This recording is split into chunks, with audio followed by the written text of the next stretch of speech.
ശ്രീ പിണറായി വിജയൻ.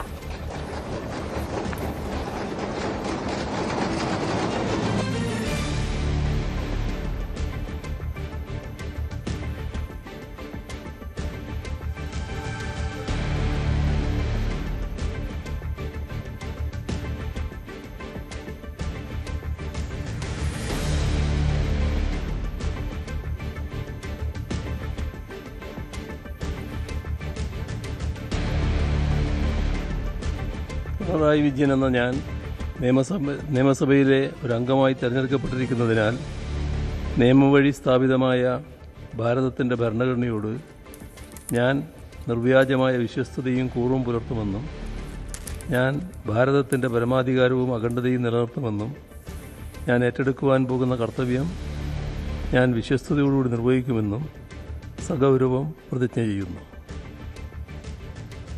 കേരളത്തിൻ്റെ ചരിത്രത്തിൽ 2 തവണ ടേം പൂർത്തിയാക്കി 10 വർഷം തുടർച്ചയായി തുടർഭരണം നേടിയ ഏക മുഖ്യമന്ത്രി എന്ന ഖ്യാതിയുണ്ടാകുന്നു. അങ്ങനെ ആണ് ഇത്തവണയും മത്സരരംഗത്തിനിറങ്ങിയത്. പക്ഷേ പരാജയപ്പെട്ടു പോകുന്നു. പിന്നീട് ഇപ്പോൾ പ്രതിപക്ഷത്തിൻ്റെ നേതൃസ്ഥാനം ഏറ്റെടുക്കുന്നു. 7ാമത്തെ ജയം ആണ് 2 തവണ മുഖ്യമന്ത്രിയായ പിണറായി വിജയനെ സംബന്ധിച്ചിടത്തോളം. ഇത് 7ാമത്തെ വിജയം ആണ് എന്നതാണ്.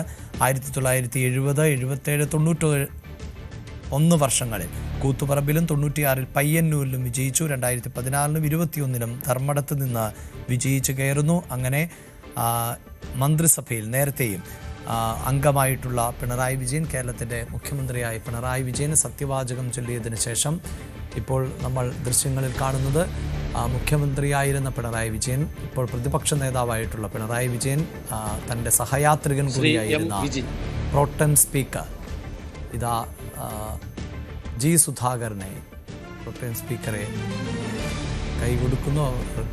നമസ്കാരം നൽകി സ്വീകരിച്ചു. ഇപ്പോൾ ഏറ്റവും മനോഹരമാകുന്ന രാഷ്ട്രീയ കൗതുകം ഉള്ള ദൃശ്യം കൂടിയാണ് കണ്ടത്. പിണറായി വിജയൻ സത്യവാചകം ചൊല്ലി ജി സുധാകരന്, പ്രോട്ടം സ്പീക്കറിന് കൈ കൊടുത്ത് മടങ്ങുന്നു.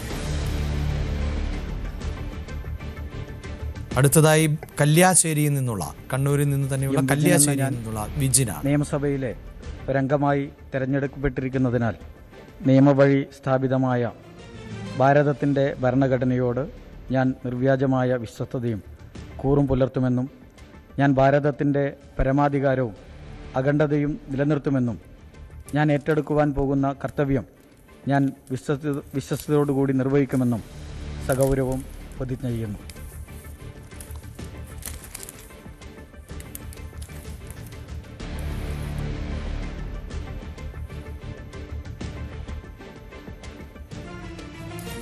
എം വിജിൻ സഗൗരവം ആണ് സത്യവാചകം ചൊല്ലിയത്.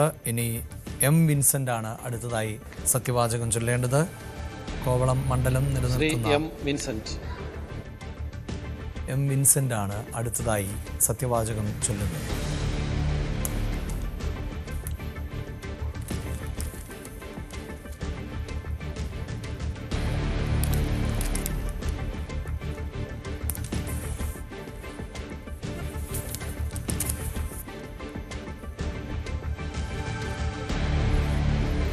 തുടർച്ചയായി 3ാമത്തെ ജയം ആണ് എൻ വിൻസെന്റിന്റേത്.